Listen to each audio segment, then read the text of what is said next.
तत्वदर्शी संत रामपाल जी महाराज के अमृत वचन सर्व पवित्र धर्मों के पवित्र शास्त्रों के आधार पर।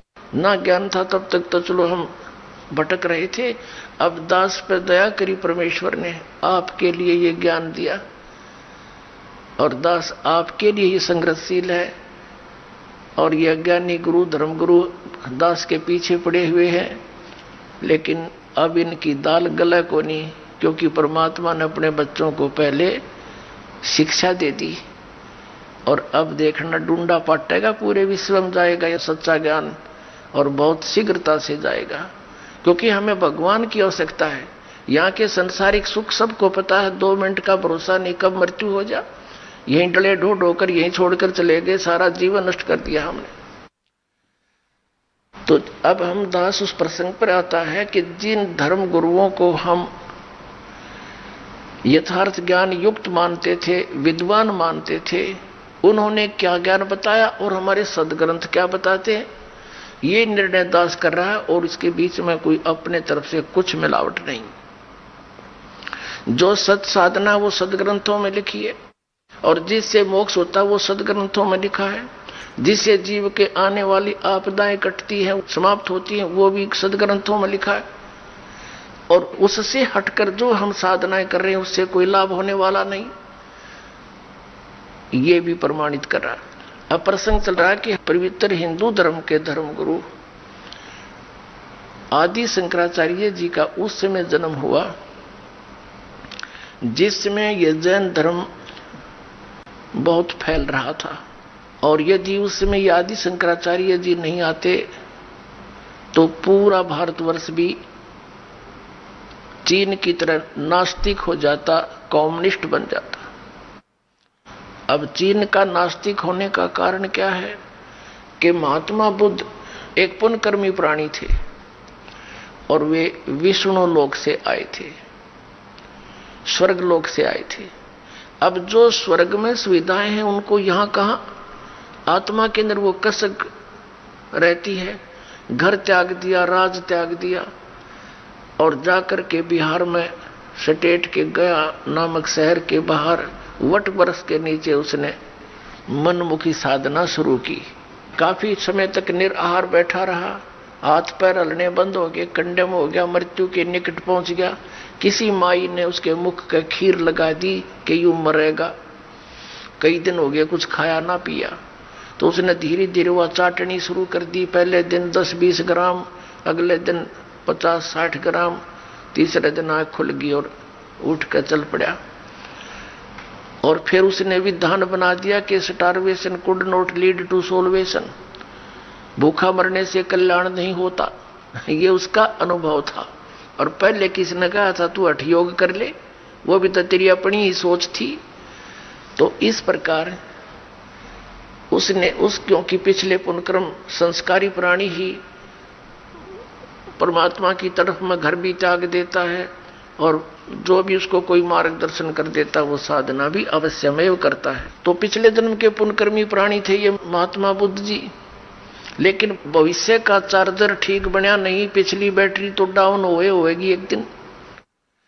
पिछले पुण्य थे उसके, उस कारण से वो खूब वक्ता भी अच्छा था, उसके वचन में भी शक्ति थी, बहुत से लोगों को प्रभावित भी कर दिया। एक विशेष शरीर पर यदि कोई विशेष बाणा वेशभूषा बना लेता है समाज से हटकर, तो आम आदमी प्रभावित हो जाता है, बड़ा महात्मा होगा। और जब ये आए थे 3000 वर्ष पहले लगभग, उस समय तो और ब्लाइंड फेथ करने वाले प्रजाजन थे, तो उस पर बहुत विश्वास किया, उसकी बातों को सुन सुनकर सब बौद्धिस्ट होने लगे। और फिर क्या हुआ कि उनके द्वारा, महात्मा बुद्ध के द्वारा बताएगी वे ऑफ वर्शिप, पूजा का मार्ग, पूजा की विधि, वो शास्त्र अनुकूल ना होने से किसी को आध्यात्मिक लाभ होया नहीं। आकर चलकर 100-200-400 वर्ष के बाद सब ने ये मान लिया कि भगवान है ही नहीं, अपना करो और खाओ बस। ये है कम्युनिस्ट सिद्धांत कि कोई भगवान नहीं, ये अपने आप बनता और बिगड़ता है, कोई कुछ नहीं आप रहे। जीव अपने आप ऐसे नष्ट हो जाता है, भगवान है ही नहीं। ये तो चलो उनके सोच है, बाकी यथार्थ ज्ञान इससे बहुत भिन्न है। उस समय जो महात्मा बुद्ध का जो बुद्ध धर्म फैल रहा था, आदि शंकराचार्य जी का जन्म हुआ। ये शिवलोक से आए थे, शिव जी के विशेष कृपा पात्र गण थे। ये केवल 32 वर्ष रहे थे और 32 वर्ष के अंदर ही इन्होंने 10 प्रकार के सन्यासी तैयार किए और 4 ऐसे मठ बना दिए, पीठ बना दी और उन पर निर्धारित कर दिए 4 अपने सुयोग्य शिष्य कि आप इस धर्म का प्रचार करो जो मैं बताता हूं। उन्होंने क्या ज्ञान बताया? अब हमारे साथ क्या हुआ कि आसमान से गिरे और खजूर पर अटक गए, रह गए लटके के लटके। तो हमें क्या मिला? हाँ, इतना अवश्य मिला कि भगवान की आस्था बनी रही। यदि बौद्ध धर्म आ जाता तो हम राम का नाम भी नहीं लेते हैं। इतना तो उपकार दास आदि शंकराचार्य और वर्तमान में जितने भी उनके पीठाधीश्वर हैं मानते हैं कि उन्होंने कम से कम भक्ति को जीवित रखा। लेकिन कहते हैं ना, वो थोथा भूस ही कूटते रहे। अब आपको दास दिखाएगा उनके इतिहास कि आदि शंकराचार्य ने क्या विधान बताया। उआबाई बोलते हैं जो किसी का सिर पैर नहीं हो। उन्होंने क्या बताया कि जीव ही भगवान है, जीव आत्मा ही परमात्मा है और कोई परमात्मा नहीं। अयम आत्मा ब्रह्म, ये आत्मा ही परमात्मा, ब्रह्म माने ईश्वर भगवान। और फिर क्या बताया कि भगवान विष्णु की पूजा करो, भगवान शंकर की पूजा करो। और भगवान शंकर पूर्ण परमात्मा है, परम ब्रह्म परमात्मा है। बता कोई सिर पैर है इनका? जब जीव ही भगवान है तो शिव जी फिर भगवान कहां हो गया? फिर उसकी पूजा की जरूरत क्या? अपनी पूजा कर लो तुम। अब दिखाते हैं थोड़ा इतिहास इनका। पुण्यात्माओं, ये दास जो प्रयत्न कर रहा है इसको आलोचना ना समझे। दास की एक विनम्र प्रार्थना है आपसे, इसको आलोचना ना समझे दास के इस परमार्थी प्रयत्न को। ये आपके लिए वरदान सिद्ध होगा। आलोचना तो वो होती है जो हम झूठी कथा सुनावे अपने स्वार्थ के लिए, उनसे हटाकर अपनी दुकान चलावे। नहीं, दास केवल वही बता रहा जो अपने सदग्रंथों में लिखा है और इन महापुरुषों ने जो अपने कर कमलों से लिखा हुआ है, इनका अनुभव लिखा हुआ है इसमें। और हमारे सदग्रंथ क्या बताते हैं और जिन महापुरुषों ने परमात्मा को पाया उनके क्या अनुभव है। तो जिन्होंने परमात्मा पाया उनका अनुभव हमारे सदग्रंथों से मेल खाता है और जिनको भगवान मिला नहीं उनका न सदग्रंथों से मेल खाता और न ही उन महापुरुषों की विधि और उनके ज्ञान से मेल खाता। तो वो यूजलेस है। उसको दास प्रार्थना करता है कि उनको त्यागना पड़ेगा अपने कल्याण करवाने के लिए। बस इतनी सी बात है। जो दिशा से दूसरी दिशा में जा रहा है सुदिशा से, तो उसको दिशा दिखाने का प्रयत्न दास का है। जैसे एक बार किसी ने नकली नोट छाप दिए थे 500 के और 1000 के। तो सरकार ने क्या किया था, टेलीविजन के माध्यम से, समाचार पत्रों के माध्यम से ओरिजिनल और डुप्लीकेट दोनों को साथ साथ दिखाया था और बताया था कि ऐसा डुप्लीकेट होता है, ऐसा ओरिजिनल होता है। तो सरकार कोई आलोचना नहीं कर रही थी, महापरोपकार किया। लाखों लोग गरीब आदमी मारे जाते, निर्धन हो जाते, लुट जाते, पिट जाते। तो पुण्यात्माओं, वो तो धन की हानि बची और आपकी हानि जो है उसको तो आपको पता ही नहीं। एक श्वास मनुष्य जीवन की कितनी कीमत है? 14 लोग एक साइड में रख दे, एक श्वास की कीमत, और एक तरफ मनुष्य जीवन के श्वास उश्वास की कीमत रख दे तो वो भी पलड़ा भारी रहे एक श्वास की कीमत का। परमात्मा कहते हैं कबीर साहब जी, कहता हूं कहीं जात हूं, कहूं बजा के ढोल, श्वास जो खाली जात है ये 3 लोक का मोल। अपने आत्माओं, अब कितनी कीमत बताई है महापुरुषों ने, और हम इसको बर्बाद कर रहे हैं क्योंकि शास्त्र विधि त्याग कर मनमाना आचरण करके। तो इन हमारे धर्म गुरुओं ने हमारे साथ एक ये बहुत बड़ा अन्याय कर रखा है, एक धोखा कर दिया। हम इनको शिक्षित विद्वान मानते थे क्योंकि ये संस्कृत भाषा पढ़ा करते थे, संस्कृत भाषा में बोलते थे।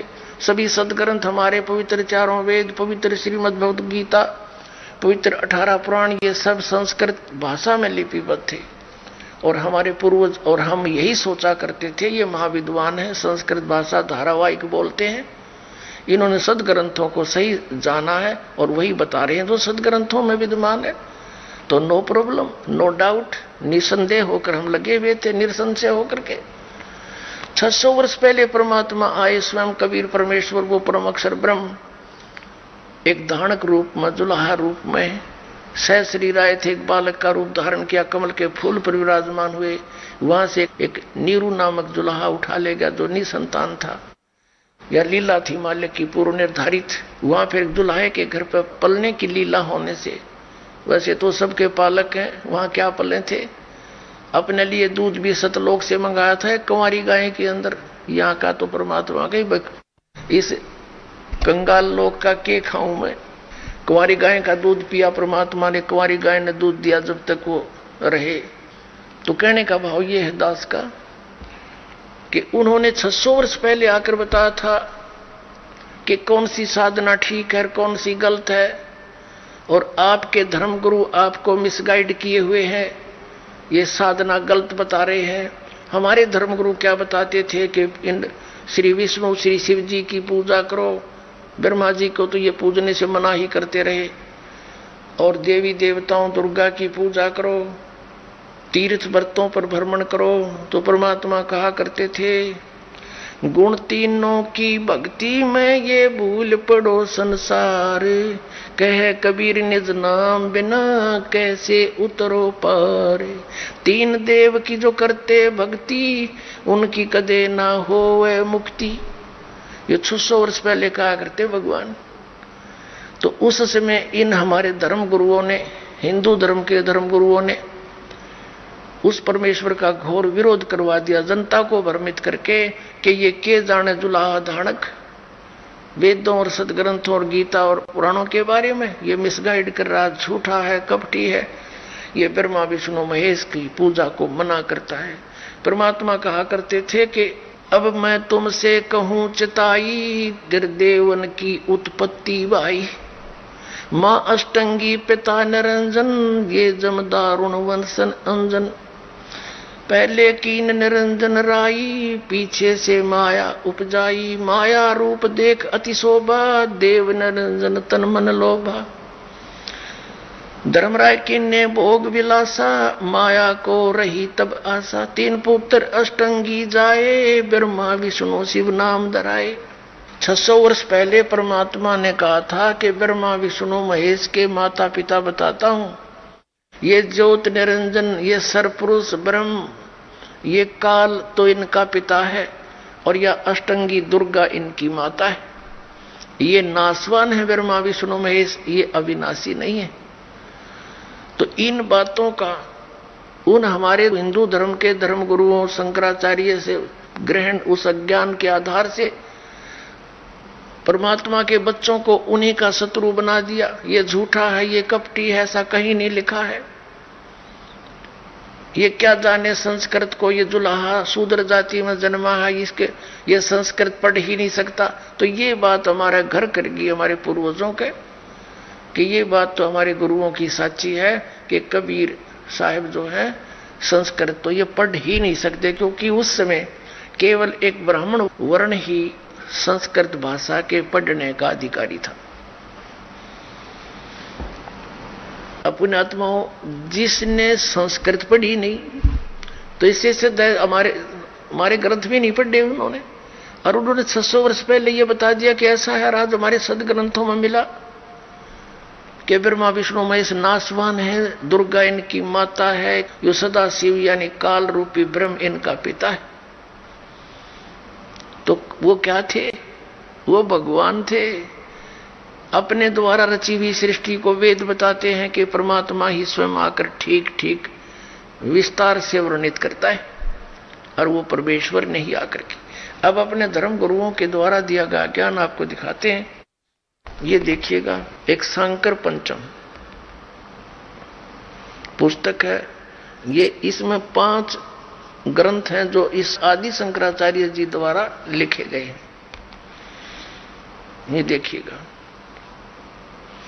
आदि शंकराचार्य विरचित है पंच ग्रंथा नाम संग्रह, और इसके अनुवादक कौन है?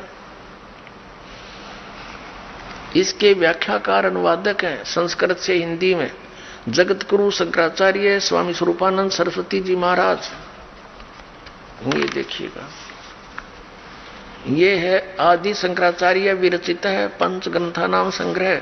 ये 5 ग्रंथ ये हैं: अप्रोक्ष अनुभूति, तत्वबोध, तीसरा आत्मबोध, चौथा मणि रत्नमाला और 5वां भज गोविंद।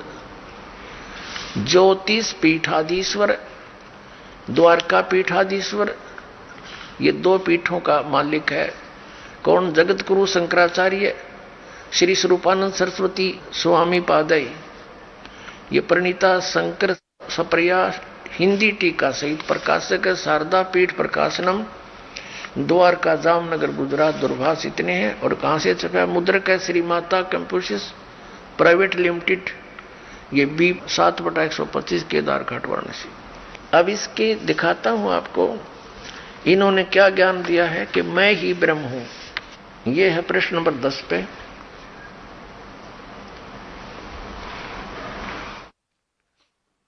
ये है ज्ञान का स्वरूप क्या है कि मैं सम शांत सच्चिदानंद स्वरूप ब्रह्म ही हूं। आत्म स्वरूप देह मैं नहीं हूं। अहम ब्रह्मो व अहम, वह ब्रह्म मैं ही हूं। ठीक, मैं स्वयं निराकार, निर्मल, अविनाशी, अवयव और निर्विकार हूं। सर्व रोग रहित हूं। मैं निरामय, निरामय माने भी निरोगी कहते हैं। अब आपको दिखाते हैं 45 और 46 पे। ये है अप्रोक्ष अनुभूति शांकर पंच के। इसके 111 श्लोक में क्या लिखा है? मैं ब्रह्म ही हूं। फिर क्या बताया है? ये 46 पृष्ठ पे 123 श्लोक में अहम ब्रह्मास्मि, अहम ब्रह्मस्मि का अर्थ है मैं ब्रह्म ही हूं। इस सदवृत्ति से जो परमानंददायिनी निरालंब सतिथि होती है उसे ध्यान कहते हैं। आगे देखिएगा इनका भाव ये कहने का। ये देखिएगा, ये है 69 पृष्ठ पे तत्वबोध है इनका। ये तत्वबोध, जिस कर्म से संसार की उत्पत्ति हुई उसी कर्म से इसका विलय भी होगा। प्रकृति परिणित होते होते सब अंतिम परिणाम को प्राप्त हो जाएगा। तब सृष्टि और प्रलय का क्रम जो अनादिकाल से चला आ रहा है संपन्न होगा। संसार होता है, उसके बाद नष्ट हो जाता है। संसार का उत्पन्न होना, सृष्टि और विलीन हो जाना प्रलय कहलाता है। फिर क्या बताते हैं कि माया उपाधि वाले चेतन इसको ईश्वर कहते हैं। इस प्रकार उपाधि भेद से जीव ईश्वर भेद दृष्टि जब तक रहती है तब तक जन्म मरण आदि रूप संसार निवृत्ति नहीं होती। यानी तो संसार नष्ट हो जाए तो ये एक हो जाए बस जीव और ईश्वर। इनका कहने का भाव ये है। इसलिए जीव ईश्वर में अभेद दृष्टि होनी चाहिए। आगे देखिए 71 पर ये क्या बताता है कि मैं स्वयं ब्रह्म ही हूं। ऐसे अप्रोक्ष ज्ञान द्वारा संपूर्ण कर्म बंधनों से वह ज्ञानी सर्वथा मुक्त हो जाता है और वही सच्चा जीवन मुक्त है। बन्यो मान ले मैं ब्रह्म हूं, भाई ये मान ले कि मैं ब्रह्म। ये देख फिर 72 पर मैं ब्रह्म ही हूं। ऐसे निश्चात्मक ज्ञान द्वारा संचित कर्म नष्ट हो जाते हैं। ये हैं इनके तुक्केबाजी, अपनी सोच श्री आदि शंकराचार्य जी की। और फिर ये क्या बताते हैं? ये तो बता दिया कि मैं ही ब्रह्म हूं।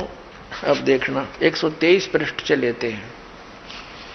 123 पृष्ठ पे श्री मणि रत्नमाला नामक ये इनका ग्रंथ है। इसमें क्या कहा? शिष्य का प्रश्न, हे गुरु, हे कृपालु, मैं इस अपार संसार समुद्र के बीच में डूब रहा हूं, मेरे लिए बचने का कोई उपाय है, कोई शरण है? कृपा उपदेश करने की कृपा कीजिए। गुरु का उत्तर, जो सारे संसार का ईश्वर है, उसके चरण कमल का ध्यान ही सबसे बड़ी नौका है। उस पर चढ़कर तुम संसार समुद्र के पार जा सकते हो। विश्व पाद अम्बुज यानी कि दीर्घ नौका, भगवान विश्वनाथ के चरण कमल रूपी जहाज में बैठो, वे तुम्हें पार लगाएंगे। वे ही विश्वनाथ हैं, वे ही कृष्ण हैं, वे ही विष्णु हैं। अब ये हो गया क्लियर। अब वो इन वाला विधान कित गया, वो बाढ़ में गया। जीव ही भगवान है और कहीं भगवान विष्णु भगवान है। अब आगे देखो 127 पर ये संस्कृत है, इसमें लिखा है कि कार्य मया का, मैंने क्या करना चाहिए, कार्य कौन सा करना चाहिए? शिव विष्णु भक्ति, शिव और विष्णु की भक्ति करो। उत्तर दिया है यहां पर 128 पृष्ठ पे। मुझे क्या करना चाहिए? वो संस्कृत का केवल हिंदी किया स्वरूपानंद जी ने, और संस्कृत में लिखा है श्री आदि शंकराचार्य ने, वो उनका अनुभव है। उसी का डंडोरा ये सब वर्तमान के शंकराचार्य पीट रहे हैं, उसी के ज्ञान का प्रचार कर रहे हैं। अब देखिए प्रश्न, मुझे क्या करना चाहिए? उत्तर, भगवान शिव और विष्णु की भक्ति करनी चाहिए। वैसे अब वो जीव भगवान कहाँ गया? अब फिर और दिखाते हैं आपको 136 पृष्ठ पे, 135 पृष्ठ पे है ये संस्कृत। शिव अर्चा यानी शिव की पूजा करो। यहां इनका उत्तर है प्रश्न उत्तर। प्रश्न क्या करना चाहिए? आप पर प्रश्न किया है उस किसने? आदि शंकराचार्य जी ने। आप पे उत्तर दिया भगवान शिव की पूजा करनी चाहिए। ठीक, अब आपको एक और दिखाते हैं इनके 135 पृष्ठ पे लिखा है आदि शंकराचार्य जी ने कि सबसे बड़ा पशु कौन है? उत्तर आप ही दिया कि जिसने शास्त्रों का अध्ययन किया हो फिर भी वह धर्म का आचरण नहीं करता हो और न ही उसको आत्म स्वरूप का ज्ञान हो, वह सबसे बड़ा पशु है। आप आइडिया ला लियो, सबसे बड़े पशु कौन है? अपने आत्माओं। हमारे सदग्रंथ क्या बताते हैं? जैसे कि ये हमारे आदरणीय शंकराचार्य जी ने ये कहते हैं कि हम वेदों को भी सत्य मानते हैं, श्रीमद् भगवद गीता को भी सत्य मानते हैं, पुराणों को भी सत्य मानते हैं। अब हमारे सदग्रंथ क्या बताते हैं? ये कहते हैं ब्रह्मा विष्णु महेश की पूजा करो। रजगुण ब्रह्मा, सतगुण विष्णु, तमगुण शिव जी है, ये भी मानते हैं। और कुछ एक चतुरता दिखाते हैं इस दास के प्रवचनों से। अब ये थोड़े से संकुचित होने लगे, अपना इष्ट बताते समय भी शर्माते हैं। अब ये किसी ने एक शंकराचार्य जी से पूछा, जी आपका इष्ट कौन है? कि परम ब्रह्म परमात्मा। उन्होंने कहा, जी थोड़ा सा डिटेल से बताओ वो कौन है परम ब्रह्म परमात्मा? वो कहता, तुम्हें क्या अधिकार है पूछने का? हर ये पूज्य किसने? दास बताओगे इनके पूज्य देव कौन से? ये देखिए, ला मैं दिखाई दो इनके इष्ट देव। ये है इनके इष्ट देव, देखिएगा इन्हीं के लिखे हुए हैं। ये भी शर्माण लाग गए। ये श्री माता कैंपोसिस प्राइवेट लिमिटेड का प्रकाशन आषाढ़ पूर्णिमा संवत 2066 जुलाई 2009 की, वर्ष 8, अंक 97, मूल्य 10 रुपये। इन्होंने एक टिप्पणी दी है इसी पुस्तक के 2 पृष्ठ पे। इस पुस्तक के 2 पृष्ठ पे श्री माता जुलाई 2009 की क्या कहा है कि गुरु परंपरा नारायण से प्रारंभ होती है। नारायण कौन है? विष्णु जी। और हमारे गुरु पर आकर समाप्त होती है। इसी से संबंधित श्लोक है। ये क्या लिखा है? आवरण पर दिया गया चित्र नारायण से लेकर जितने भी प्रमुख गुरु हैं उन्हीं के हैं। आदि शंकराचार्य जी शंकर परंपरा के आदि गुरु माने जाते हैं। सभी को ज्ञात है कि उन्होंने देश की 4 दिशाओं में चारों वेदों को आधार बनाकर 4 शंकरा पीठों की स्थापना की, जिस पर वर्तमान में जगत गुरु शंकराचार्य जी विराजमान हैं। आवरण के ऊपर यानी जलद के ऊपर क्रम से ज्योतिष पीठ, द्वारका पीठ, इन सब के चित्र दिए गए हैं। अब हम आवरण देखते हैं। ये है नारायण यानी श्री विष्णु जी, ये इनके भगवान हैं, श्री विष्णु जी और श्री ब्रह्मा जी और श्री शंकर जी, ये तो इनके पूज्य देवता हैं। ये श्री वशिष्ठ जी, ब्रह्म ऋषि वशिष्ठ हैं, ये श्री ब्रह्मा जी के पुत्र हैं। और वशिष्ठ जी के पुत्र हैं श्री शक्ति देव जी, और शक्ति देव जी के पुत्र हैं श्री पराशर जी, और पराशर जी के पुत्र हैं श्री वेद व्यास जी, भगवान वेद व्यास जी, और वेद व्यास जी के पुत्र हैं सुखदेव, ये श्री सुखदेव जी, इन्हीं के चित्र हैं। इसके बाद और भी इनके जैसे श्री गौड़ पादाचार्य, श्री गोविंद भगवत पादाचार्य, और फिर ये है हिंदू धर्म के वर्तमान प्रवर्तक श्रीमद आदि शंकराचार्य दंडी स्वामी। अब ये इनका इतिहास, ये इनके देवता है। आप दिखाता हूं, ये नारायण विष्णु को ही कहते हैं। ये देखिएगा 21 पृष्ठ पे यह लिखा है कि नारायण के साथ लक्ष्मी है, ब्रह्मा के साथ ब्रह्माणी, शंकर के साथ गौरी है, राम के साथ सीता है, कृष्ण के साथ राधा है, और राजेश्वरी माता के साथ श्री राजेश्वर भगवान परम शिव है। अब ये राजेश्वरी कौन है? तो दुर्गा होगी, और ये राजेश्वरी ये श्री भगवान शिव है। ये इनके पूज्य देवता हैं। अब आदि शंकराचार्य के बाद जो 4 पीठ बनाए गए, उनके ऊपर वर्तमान में कौन कौन महापुरुष, उनमें से एक हैं श्री स्वरूपानंद जी, जो 2 पीठों पर पीठाधीश्वर हैं। देखिएगा, ये है पुस्तक ज्योतिर्मय ज्योतिर्मठ, ये कोई पत्रिका है इनकी, ये कहां से छपी है दिखाते हैं आपको। ज्योतिर्मय ज्योतिर्मठ, जनवरी 2007। संरक्षक हैं अनंत विभूषित ज्योतिष पीठाधीश्वर एवं द्वारका शारदा पीठाधीश्वर जगत गुरु शंकराचार्य स्वामी स्वरूपानंद जी महाराज। संपादक लेखक संकलनकर्ता विष्णुदत्त शर्मा, अध्यक्ष आध्यात्मिक उत्थान मंडल दिल्ली। ये इनके प्रेरणा स्रोत हैं श्री सुबोधानंद ब्रह्मचारी जी। मुद्रक हैं फाइन प्रिंट एंड पैक्स, ये इनके परामर्श एवं सहयोग करता।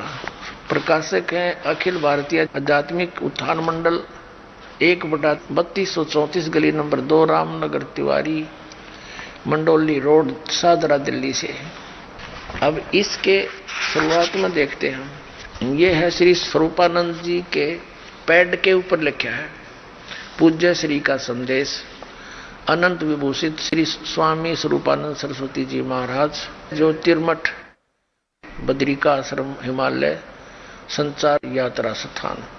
ये यहां से अपने कर कमलों से लिखा है, नीचे लिखा है स्वरूपानंद सरस्वती, इनके हाथ का लिखा हुआ संदेश यहां छापा है। हमारे सांकर अद्वैत दर्शन के अनुसार भूत भौतिक प्रपंच के मूल में प्रकाश और विमर्श 2 पदार्थ हैं, जो मणि और उसकी प्रभा के समान परस्पर अभिन्न है। प्रकाश शिव और विमर्श उसकी शक्ति। पार्वती परमेश्वर या त्रिपुर सुंदरी या त्रिपुर सुंदर उन्हीं का अभिव्यक्त स्वरूप है। ठीक है, सीधा हो गया कि ये किसके पूजा करते हैं? पार्वती और भगवान शंकर की, शिव और पार्वती की। और यहां पर इनका देखिएगा, ये पार्वती जी की पूजा करते हुए और इनकी मूर्ति के साथ सुशोभित हैं श्री स्वरूपानंद जी सरस्वती जी। अपने आत्माओं, ये दास क्या बताना चाहता है ये देखिएगा। श्री स्वरूपानंद जी अब शिवलिंग की पूजा कर रहे हैं, ये पृष्ठ 50 पे इसी पुस्तक के।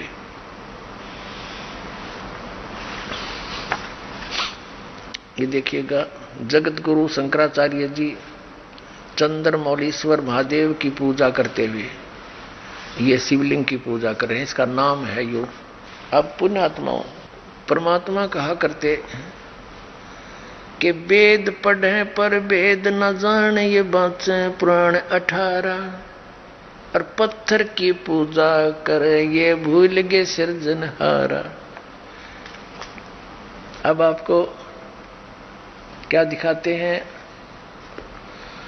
कि ये कौन से मंत्र जाप करें। इनका तो कोई सिर पैर नहीं है कि के जाप करें। हरे राम राम राम हरे हरे जय गोविंद सीताराम राधे श्याम। और फिर इनके मूल मंत्र क्या है वो दिखाता हूं आपको, देखिएगा। ये है एक मठ आमनाय महाअनुशासनम नामक एक पुस्तक है जो आदि शंकराचार्य विरचितम, इन आदि शंकराचार्य जी ने ही इसका लेखन किया है। और ये कहां से छपी है? ये है आदि शंकराचार्य विरचितम वही, और संपादक और भाषा अंतर करता है डॉक्टर कामेश्वर नाथ मिश्र, आचार्य अध्यक्ष संस्कृत विभाग, अध्यक्ष शब्द विद्या संकाय, केंद्रीय उच्च तिब्बती शिक्षा संस्थान, सारनाथ वाराणसी उत्तर प्रदेश में। और ये नीचे और लिखा श्री काशी विद्वत परिषद न्यास केदार घाट वाराणसी। और ये कहां से छपी है देखिएगा, ये कहां से छपी है? Shri Mata computers private limited B7/125 बागा हेड़ा केदार घाट वाराणसी दूरभाषित में।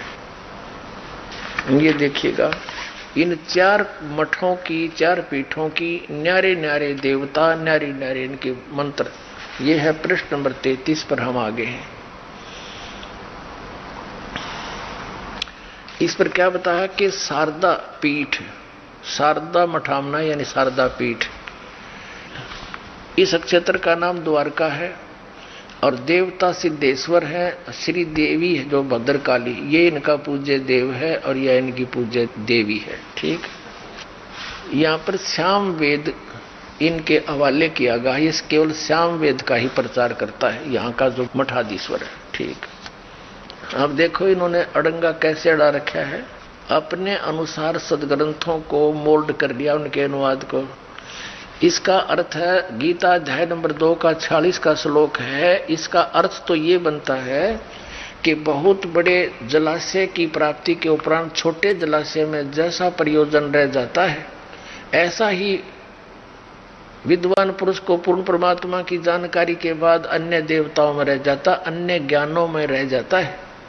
और इन्होंने के लिए लिया अपना उल्लू सीधा करने के लिए किसा अनर्थ कर दिया, अर्थात जैसे चारों ओर जल से भरे जलाशय से जितना प्रयोजन होता है उतना ही जल ग्रहण कर लिया जाता है, उसी प्रकार पूर्ण वेदों के न होने पर भी उक्त वेदों के उतने ही भाग अर्थात उपनिषद को ग्रहण करना ही ज्ञानी ब्राह्मण का प्रयोजन होना चाहिए। अब देख यो कर दिया काम इसने, अनुवाद गलत कर दिया, अपने अनुकूल उल्टा अर्थ कर दिया। क्या कर दिया कि वेद तो समझो बहुत बड़ा जलाशय है और हमने जितना जल चाहिए उतना ले लें, इसमें तो 4 वाक्य काट लिए, वेदों को भी छोड़ दिया। कहते हैं ब्राह्मण का कर्तव्य बनता है कि वो उपनिषद पढ़े, वेदों की जरूरत नहीं उसने। ये फिर देखियो, क्योंकि इनकी अंग्रेजी दास समझ सके है, आपका समझ में आती तो पहले भाग जाते। ये देखिए 34 पृष्ठ पे हम पढ़ रहे हैं। ये है गीता अध्याय 2 का 46। पहले तो ये आपको दिखाऊंगा जो पेटा भरेगा न, इनकी घनी कसूती धाक जम रही है जनता पे। अकीद विद्वान में पढ़े थे, ये केवल भाषा जाने थे संस्कृत, और था इनके पास खक अध्यात्म ज्ञान थे, शून्य था इनका। देखिएगा श्रीमद् भगवत गीता, गीता प्रेस गोरखपुर से प्रकाशित है, जयदयाल गोविंद का इसके अनुवादक हैं। ये देखिएगा अध्याय नंबर 2 का और श्लोक नंबर आपको 46 दिखाते हैं। ये है अध्याय 2 श्रीमद् भगवत गीता और श्लोक नंबर 46। सब ओर से परिपूर्ण जलाशय की प्राप्त हो जाने पर छोटे जलाशय में जितना प्रयोजन रह जाता है, ब्रह्म को तत्व से जानने वाले ब्राह्मण का समस्त वेदों में उतना ही प्रयोजन रह जाता है। अब गीता तो क्या बता रही है पवित्र ग्रंथ कि जैसे बहुत बड़े जलाशय की प्राप्ति के उपरांत छोटे जलाशय में जैसा आस्था रह जाती है, जैसे एक छोटा जलाशय होता है जिसमें ये पता है कि 1 वर्ष वर्षा ना हुई तो वो जल सूख जाए उसका, और उस पर आश्रित जितने मानव प्राणी है वो भी दुख का सामना करेंगे, वो भी साथ नष्ट हो जाएंगे। और उन व्यक्तियों को कोई बहुत बड़ा जलाशय मिल जाए जिसको 10 वर्ष वर्षा ना हो तो भी जल न समाप्त हो, कहते हैं फिर उस छोटे जलाशय में जैसी श्रद्धा रह जाती है, ऐसे ही पूर्ण परमात्मा के तत्व ज्ञान की प्राप्ति के बाद अन्य ज्ञानों में जैसी आस्था रह जाती है। यानी अंडरस्टूड है, जिसने ऐसा जलाशय मिल गया 10 वर्ष वर्षा ना हो तो अभी जल समाप्त नहीं हो तो तुरंत त्याग कर उसको तुरंत पहुंच जाएगा वहां पर। तो इसी प्रकार गीता जी तो ये कहते हैं कि उस बड़े जलाशय की प्राप्ति के बाद छोटे जलाशय छोड़ दे। और इन्होंने क्या किया है, अपने उल्लू सीधा करने के लिए घुमा दिया कि जैसे बहुत बड़े जलाशय में बहुत गुना जल होता है, हमने जितना चाहिए उतना ले लें बस। और फिर क्या प्रमाण दिया है कि ब्राह्मण को चाहिए केवल उपनिषद पढ़े, वेदों के चक्कर में नहीं पढ़े। देख फिर देखिए, ये पुस्तक है मठामने महानुशासनम, ये भी आपको दिखाई थी। इसके 34 पृष्ठ पर देखिएगा, ये है गीता का श्लोक। अभी आपने देखा, इसकी संस्कृत भी दिखाई दो कि वो ना समझ में आओ जल्दी, ये महात्मा हटे नहीं गया आपकी, इन्होंने हमें मूर्ख गणा बना दिया।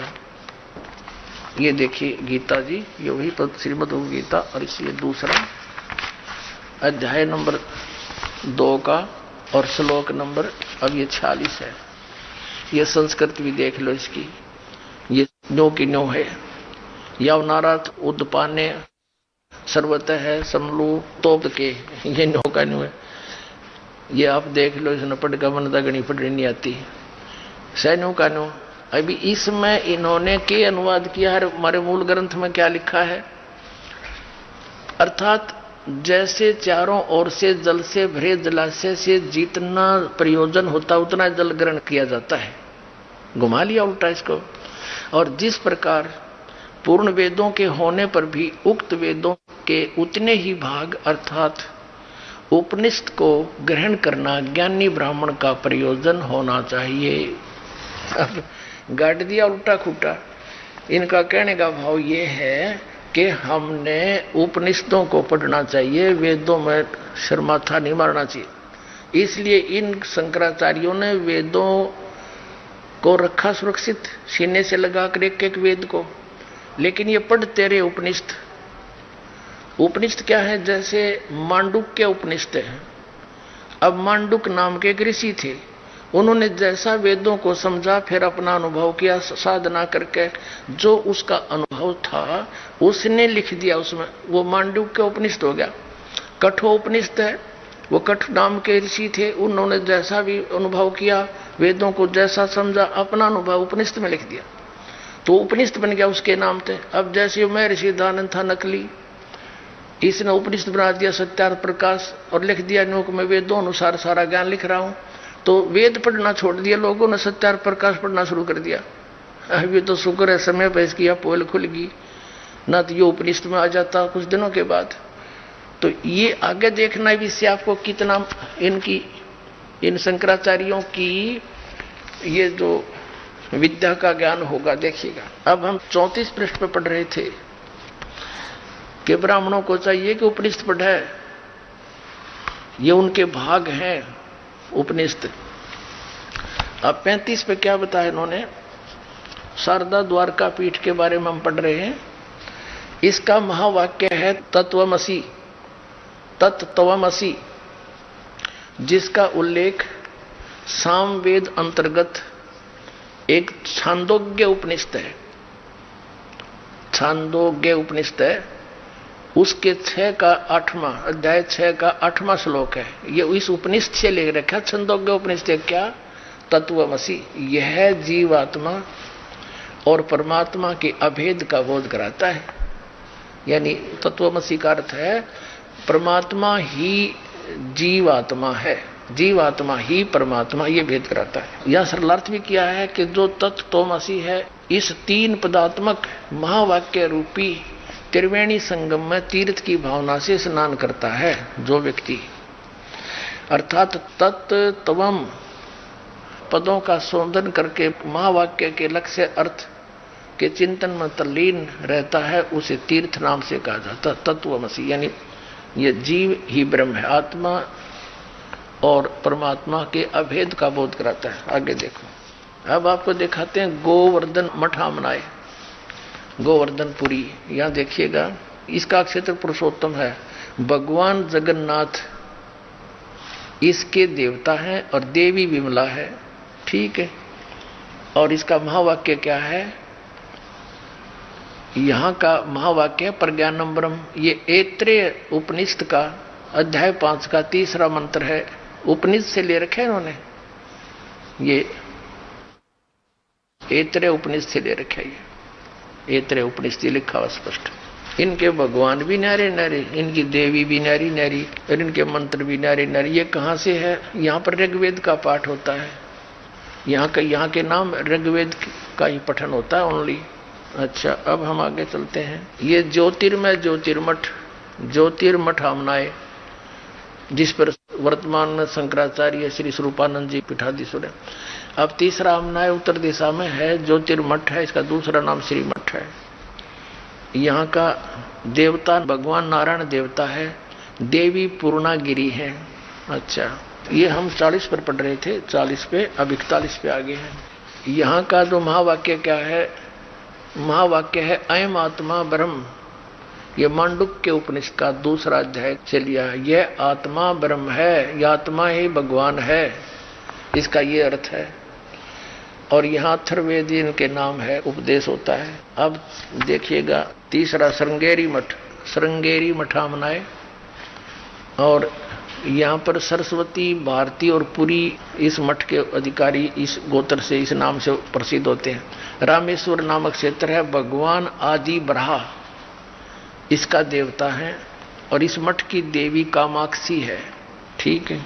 और फिर देखना इसका महावाक्य क्या है। 44-45 पर पढ़ रहे हैं हम, 144-45 पे।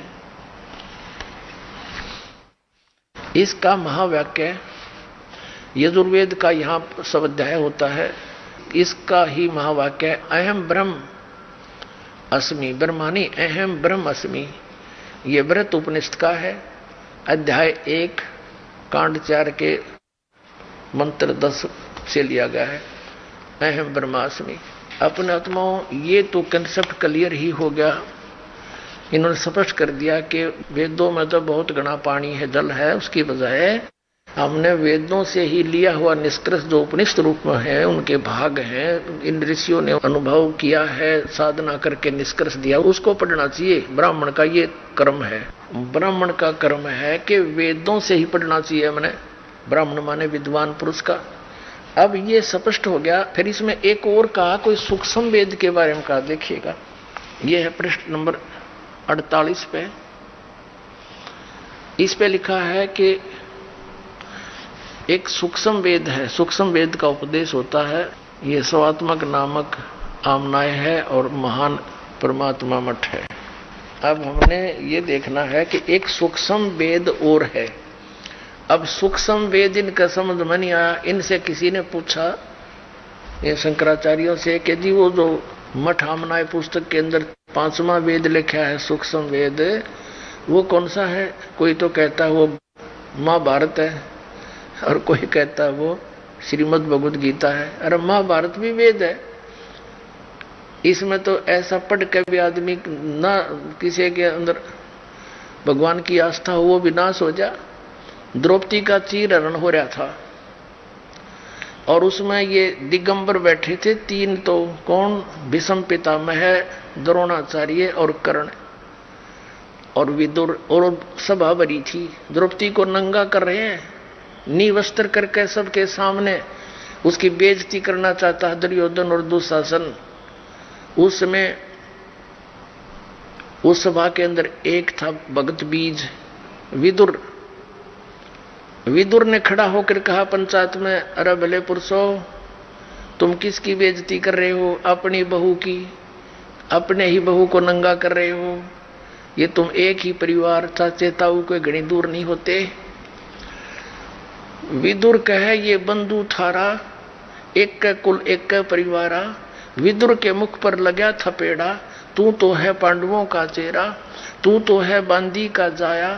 तो वहां पर भीष्म, द्रोण और कर्ण मुस्काया। पुण्यात्माओं, ये सूक्ष्म वेद में लिखा है परमात्मा ने कि तुम इसे ग्रंथ पढ़ते हो जिसमें कोई करैक्टर नहीं किसी का। अब कवा सुनिए किसका